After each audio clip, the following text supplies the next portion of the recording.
Les rendez-vous de l'artisanat.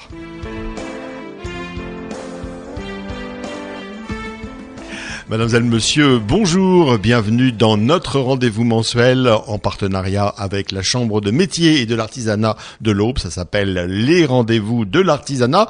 C'est diffusé de 9h30 à 10h et vous retrouverez cette émission ce soir de 18h à 18h30. Dans cette émission aujourd'hui, pour notre rendez-vous de décembre, nous allons parler formation et nous sommes avec Marie Ruskiewicz, c'est ça ? Tout à fait. Qui est conseillère formation. Bonjour à vous, Marie. C'est une grande première, la radio, pour vous aujourd'hui. Grande première. Alors, on va parler donc formation parce que on le soupçonne pas, peut-être, mais il y a un service formation au sein de la Chambre de métier et de l'artisanat. Quelle est votre mission ? Alors, notre mission, donc à moi et ma collègue Isabelle Martin, nous travaillons ensemble à développer des formations pour les artisans, leurs conjoints, les différents collaborateurs, les salariés, pour se former essentiellement sur tout ce qui est formation pluridisciplinaire, formation transversale, applicable à tout domaine. Et c'est vrai que c'est important aussi aujourd'hui pour les artisans de pouvoir avoir accès à la formation, puisque même si par exemple l'informatique et tout ça évolue très vite, et que si on n'est pas régulièrement, entre guillemets, recyclé, on est vite perdu. Hein. C'est ça, on peut très vite être dépassé. C'est bien de se mettre à jour au niveau des formations. Ce qu'on essaye de mettre en place, c'est vraiment des formations au goût du jour, justement, qui soient en corrélation avec la réalité du marché de l'artisanat et vraiment sur des durées courtes par rapport aux pour besoins éviter des effectivement artisans. de paralyser l'entreprise artisanale pendant X temps, quoi. Tout à fait. Et on peut dire que c'est un peu je dirais la suite logique de la création ou de la reprise d'entreprise, parce que déjà là sur la création ou la reprise, il y a un panel de formation qui est à la disposition des repreneurs et des créateurs s'ils veulent effectivement être au top pour pouvoir s'engager. Voilà, c'est ça, pour pouvoir compléter leurs compétences. On ne remet absolument pas en cause le fait que dans leur métier artisanal, ils sont très bons. Ils connaissent leur métier, mais après, c'est vraiment sur des supports supplémentaires, des aides complémentaires qu'on peut leur apporter en informatique, en gestion, comptabilité. Alors, sachant que vous le disiez tout à l'heure, on va développer tout à l'heure le type de formation dans la deuxième partie de cette émission, mais il faut aussi préciser que ces formations s'adressent à la fois à deux publics différents, et là, ça va être aussi des financements différents, que ça soit le chef d'entreprise ou son conjoint ou le responsable de l'entreprise, et puis les salariés. Ça va être deux cibles différentes. C'est ça, mais ils sont formés en même temps de la même manière. Et c'est uniquement un problème de financement différent. C'est pas un problème, c'est différent. On va donc évoquer donc d'abord un premier temps les artisans, donc formation d'assistants de dirigeants d'entreprises artisanales. Voilà. C'est ce que vous appelez ADA.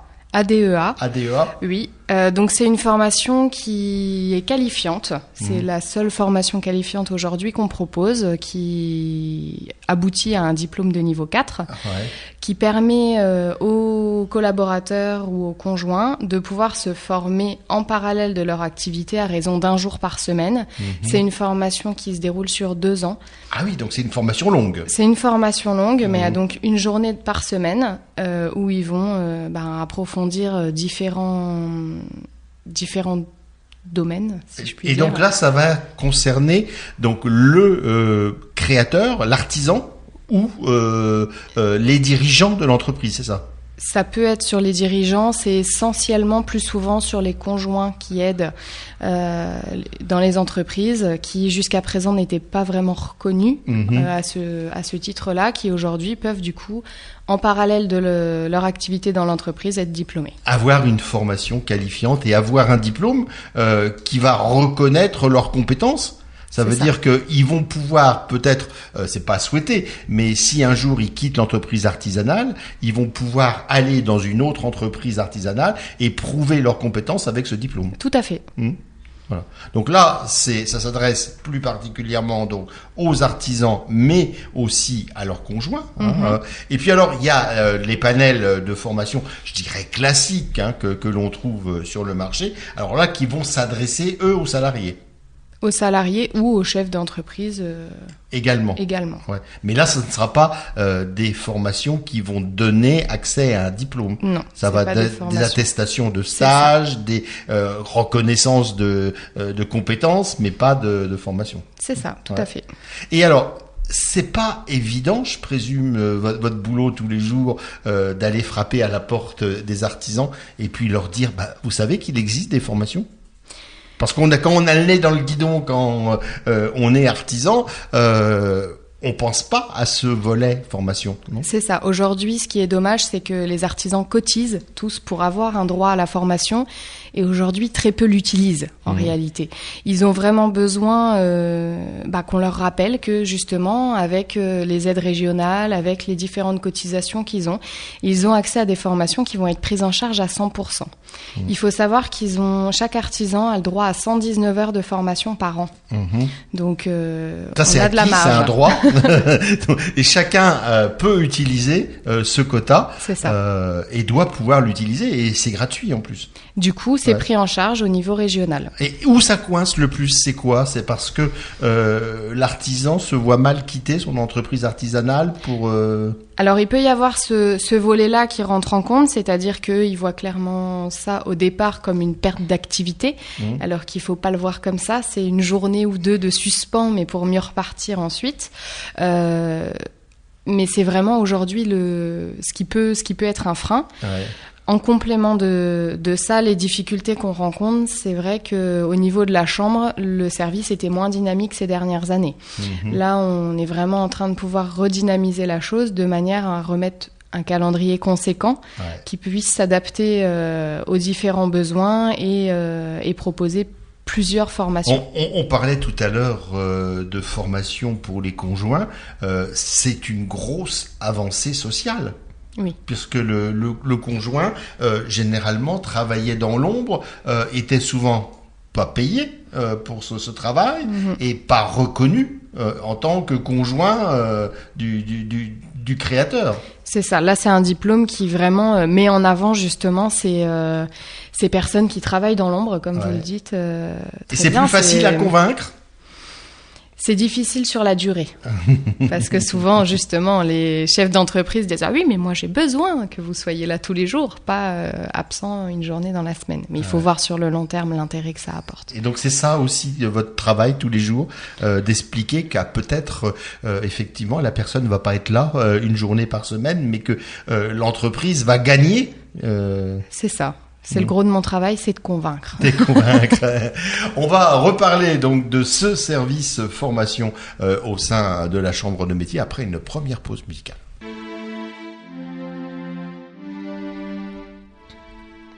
9h30, 10h, 18h, 18h30, ce sont les rendez-vous de l'artisanat en partenariat avec la Chambre de métier de l'artisanat de l'Aube. Et aujourd'hui, pour cette émission de décembre, on parle formation. Nous sommes avec Marie, conseillère du service formation au sein de la Chambre de métier et de l'artisanat. Alors, vous le disiez tout à l'heure, c'est un service qu'on ne pensait pas qui était proposé aux artisans, mais que vous, Chambre de métier, vous ne développiez pas, et que les artisans ignoraient aussi peut-être. C'est ça, c'est un cumul des deux qui aujourd'hui vise à changer. Ouais. Voilà. Alors l'objectif aussi, quand on parle formation, quand on est chef d'entreprise, et je pense que c'est encore plus probant pour un chef d'entreprise artisanal, c'est le coût de cette formation. Et vous disiez tout à l'heure que dans tous les cas, on peut trouver un mode de financement, c'est ça ? C'est ça. C'est-à-dire que pour un salarié, on va se retourner vers les moyens connus, on va dire, et reconnus, qui sont les OPCA, tout à fait. On se rapproche des OPCA. Parce que les artisans cotisent aux OPCA. C'est ça, pour les salariés. Après, en tant que chef d'entreprise, ils cotisent à part, si je puis dire, qui leur offrent des enveloppes au niveau régional. Ça s'appelle le Fonds d'assurance formation des chefs d'entreprise artisanales. C'est ça. Et c'est donc le conseil de la formation qui reverse aux chambres de métiers. Donc sans avance de la part des artisans, ils sont pris en charge à 100% à hauteur de 119 heures par an pour être formés. Alors comment ça se passe vous, service formation, vous recensez un petit peu tout ce qui se fait en matière de formation, vous éditez un catalogue, comment vous travaillez? Alors, sur le début d'année, on édite un catalogue qui propose diverses formations en informatique, internet, multimédia, comptabilité, gestion, tout ce qui est transmission d'entreprise, le développement commercial, la réglementation, prévention des risques. Ça peut être également les langues étrangères, l'anglais notamment. Après quelques pistes de développement personnel, organisation du temps ou autre, et le management. Donc, vous éditez chaque début d'année un catalogue des ressources, des possibilités de formation. Vous allez le distribuer donc aux adhérents de la CMA. Tout à fait. Et après, ils consultent ce volet formation et il y a une période, parce qu'on ne peut pas du jour au lendemain partir en formation, donc il y a un délai, il faut s'inscrire. Comment ça se passe? Donc ensuite, les artisans prennent contact avec le service formation de la chambre. On monte ensemble un dossier. Ça va très vite, c'est quelques informations sur leurs entreprises qu'on trouve en interne. Ensuite, il nous faut bien les informations de qui va participer dans l'entreprise à cette formation. Et ensuite, c'est nous qui montons le dossier de financement auprès du conseil de la formation. Ouais. Et en règle générale, ces formations, il y en a qui se font au sein des chambres de métier. À l'heure actuelle, elles se font toutes au sein de notre chambre de métier, oui. D'accord, ok. Donc, et c'est donc au niveau Grand Est que ça s'organise. Alors, nous, on travaille vraiment en local. C'est ça, avec les besoins de nos artisans, et on fait appel au Grand Est pour les fonds et les financements. D'accord. Donc on peut donc automatiquement le salarié ne va pas partir de Troyes et sera donc sur Troyes. C'est ça, le salarié, le chef d'entreprise, le participant ou la participante au stage sera sur Troyes. Quelque part, c'est aussi rassurant et quelque part, ça va aussi avoir une incidence sur les coûts. Parce qu'il y aura pas de frais de déplacement, il n'y aura pas de frais d'hébergement pour les artisans. C'est ça. Ils n'ont pas besoin d'aller, je ne sais pas, où dans le Grand Est. C'est vraiment, on reste sur l'aspect local et la proximité de la chambre de métier auquel on tient. Est-ce que vous avez déjà une idée ou est-ce que vous avez déjà évalué les besoins et qu'est-ce que attendent les artisans en matière de formation ? Déjà de la formation. C'est important. Voilà, c'est ça. Il y a déjà un besoin et c'est essentiellement aujourd'hui aux différents niveaux auxquels on recense les besoins, que ce soit aux réunions préalables à l'installation, que ce soit pendant les stages de préparation à l'installation ou pendant les rendez-vous économiques avec nos agents. On recense des besoins en formation. Aujourd'hui, ce qui ressort le plus, c'est des besoins informatiques, réseaux sociaux et tout ce qui est comptabilité gestion. Voilà. C'est vraiment ce qui est le plus demandé. Ouais, et c'est ce qui effectivement donc risque d'être le plus demandé. Donc c'est là que vous allez avoir certainement la meilleure offre aussi. Plus régulièrement. Plus régulièrement. Alors comment ça se passe ? Vous décidez de monter un stage par exemple informatique. Ou 2 dans l'année, ou 3 dans l'année, et vous demandez donc aux gens, aux artisans intéressés, de se positionner sur les dates de ces différents stages. C'est ça. On part en général au semestre. Là, on est en train de préparer sur la première partie de l'année, en proposant des dates qui sont pas encore fixées, qui vont l'être vraiment sous peu et disponibles en début d'année. On demande aux personnes de se positionner sur les dates si ça leur convient. Après, on peut éventuellement être flexible. C'est-à-dire que si on a des demandes, mais qu'on se rend compte que le jour de la semaine ne convient pas, on peut s'arranger. On peut essayer de changer ça avec les formateurs. L'objectif, c'est quand même de regrouper plusieurs salariés ou plusieurs... Oui, on essaye de faire des groupes d'une dizaine de personnes. Parce que ça permet aussi, ça fait partie de la formation, d'avoir une autre vision, d'échanger avec d'autres personnes qui sont confrontées à ces problématiques. C'est ça. Ils travaillent dans le même bassin, en tout cas dans le même bassin géographique, dans la même zone. Ils ont des problématiques communes et selon les métiers, des problématiques qui peuvent un petit peu varier. Nos formateurs sont vraiment là pour répondre aux besoins spécifiques de chacun, mais de manière quand même collective. Après, on a certains stages qui nécessitent une application en particulier. Je prends l'exemple de la création de sites internet, pareil, pour en donner un. Vous créez votre site internet, vous allez apprendre en collectif toutes les parties communes, basiques qui vont correspondre à toutes les entreprises. Et après, vous avez une partie d'accompagnement individuel qui vient en soutien. Ouais. Voilà, pour pouvoir vraiment créer votre site. Et votre mission, c'est aussi en fonction des demandes et des besoins des artisans de trouver la bonne personne qui va assurer cette formation ? Oui. Oui. Oui, c'est important pour moi d'avoir vraiment un formateur qui connaît le milieu de l'artisanat, qui connaît les problématiques et qui soit à l'écoute justement de ces problématiques-là. Le but de nos formations... Du concret, voilà, du terrain. C'est des formations, on essaye de mettre des formations vraiment clés en main. Quand je vous donne l'exemple de créer votre site internet, à la fin de vos journées de formation, il faut que votre site internet, vous l'ayez. C'est les réseaux sociaux, il faut que vous ayez une page Facebook, un Twitter, quelque chose que vous puissiez tout de suite mettre en application. Le but, c'est pas de se dire, cool, j'ai passé 2 jours en formation et maintenant, je fais quoi ?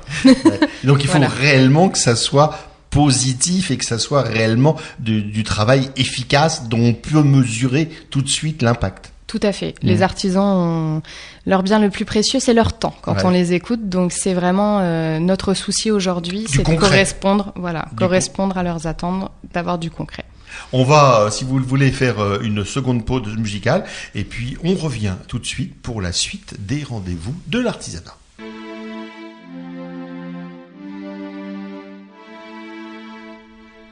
Les toutes dernières minutes des rendez-vous de l'artisanat. Les rendez-vous de l'artisanat, c'est un rendez-vous par mois, le 2e mardi de chaque mois.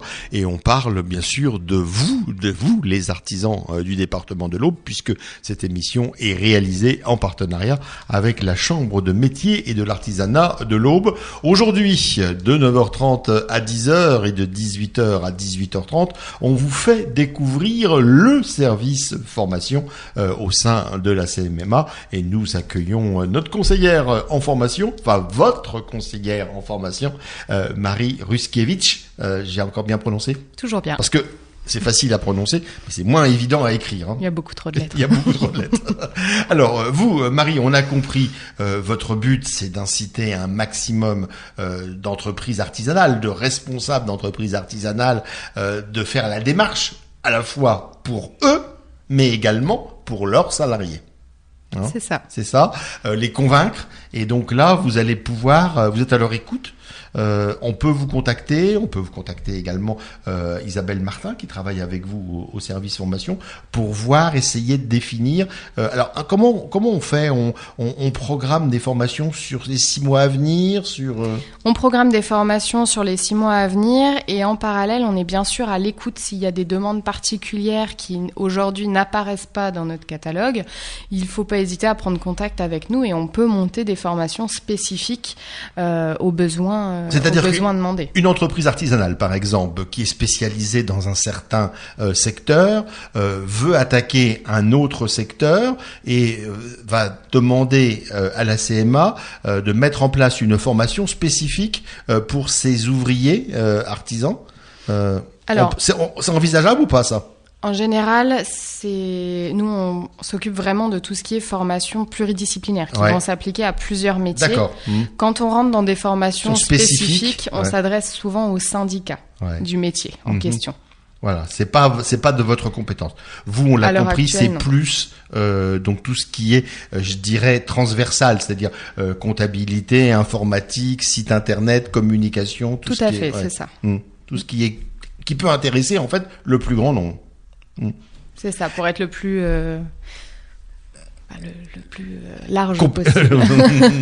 Alors, on a, par exemple, à titre d'exemple, actuellement, il y a une formation taxi qui se déroule à la CMA. C'est ça, on est vraiment sur la fin de la 2e session de l'année, où ils vont passer leurs examens de conduite la semaine prochaine. Donc ça veut dire, le taxi, c'est une profession réglementée, il faut passer un examen pour être taxi. On ne peut pas s'improviser taxi, c'est ça ? C'est tout à fait ça. Du jour au lendemain. Donc non, il y a une formation qui se découpe en 2 parties. Une partie théorique, préparation à l'examen écrit. Il passe ensuite l'examen directement chez nous à la chambre de métier. Tout se passe sur place. Donc vous êtes à la fois centre de formation et à la fois centre d'examen. Tout à fait. Donc on a bien sûr, on travaille en étroite collaboration sur ces formations avec la préfecture qui réglemente les formations de taxi. Ouais. En parallèle du coup de cette formation initiale, on fait également les remises à niveau qui sont obligatoires tous les 5 ans pour les conducteurs de taxi, qui doivent remettre à niveau leur connaissance de la législation et des réglementations liées à l'activité de taxi.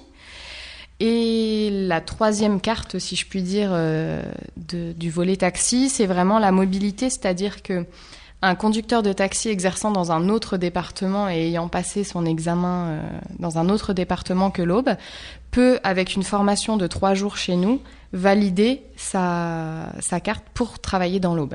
D'accord, ok. Donc il peut être très bien taxi dans Lyon et il va passer un stage de 3 jours qui va lui permettre d'être taxi dans l'Aube. C'est ça. C'est ça, hein, voilà. Donc et là encore, ça peut être pris en charge ? C'est pris en charge par différents fonds de formation en fonction du statut de la personne. Voilà, donc oui, alors s'il est au chômage, il va y avoir donc des financements spécifiques. S'il est déjà donc artisan taxi, il va pouvoir faire appel au fonds d'assurance formation.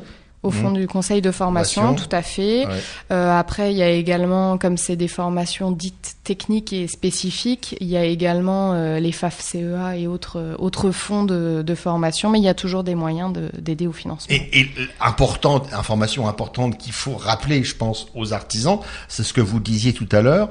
En règle générale, toutes les formations mises en place par la CMA n'ont aucune incidence financière sur le budget de l'entreprise artisanale. C'est ça. Sur les formations en général, on arrive vraiment à avoir un coût 0. Donc c'est quand même important de le savoir et de le préciser. Vous avez des employés dans votre entreprise artisanale, vous pouvez les former, alors grâce bien sûr à l'OPCA, qui va être l'organisme collecteur de votre fonds formation, ou si vous êtes vous-même artisan, grâce au fonds d'assurance formation des chefs d'entreprise artisanale, et coût pour vous, 0. Donc un plus parce que vous allez être au top et vous allez donc pouvoir assumer complètement votre métier au quotidien avec des atouts supplémentaires. Mais en plus, le plus, c'est que ça ne coûte rien. C'est ça, une prise en charge à 100%. Si ce n'est que du temps. C'est ça.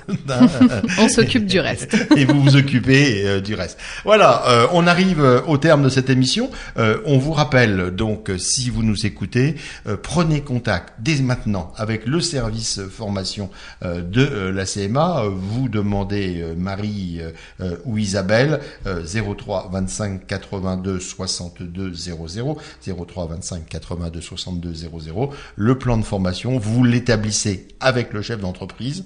Et puis vous regardez, vous, en fonction de votre programme des différentes formations, qu'est-ce qui peut coller le mieux aux besoins de l'entreprise artisanale. C'est ça. Voilà. Merci à vous de nous avoir fait découvrir tout ce service formation de la CMA. Et puis n'hésitez pas à vous rapprocher de la CMA. Merci à vous, Marie. Bonne journée. Au revoir. Merci, bonne journée.